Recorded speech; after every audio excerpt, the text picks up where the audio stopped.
சப்போட்டா பழங்கள்லாம் எப்படிங்கய்யா? சப்போட்டா வந்து பொரிச்சு வச்சு தான் சாப்பிடணும். சரிங்க. 4 நாள் ஆகுது. சரி சரி. என்ன காரணம்? பொரிச்சதே சாப்பிட முடியும். அதான்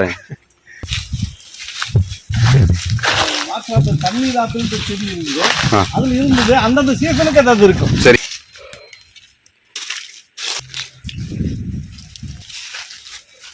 என்ன பழங்கய்யா அது? தண்ணீர் ஆப்பிள்.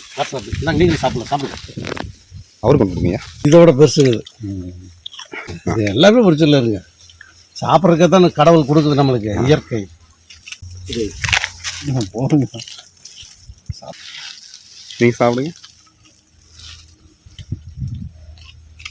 நல்லா இருக்கு, சாப்பிடுங்க. அருமையா இருக்குங்கய்யா. நீர் சத்து அதிகமா இருக்க மாட்டிருக்குங்களா இதுல? ஆமாங்க.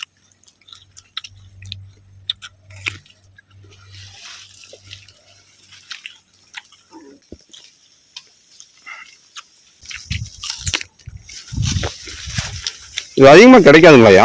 இது இப்போ புதுசா இந்தியாவுக்கு இது இறக்குமதி பண்ணிருக்காங்க. இந்த செடி செடி சொல்ல முடியாது, தண்ணி இருக்குது.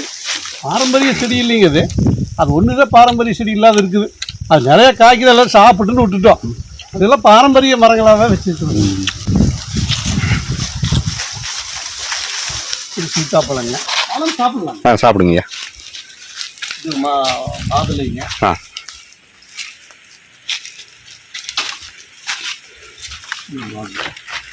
சப்போட்டா ரொம்ப நல்லா இருக்குது.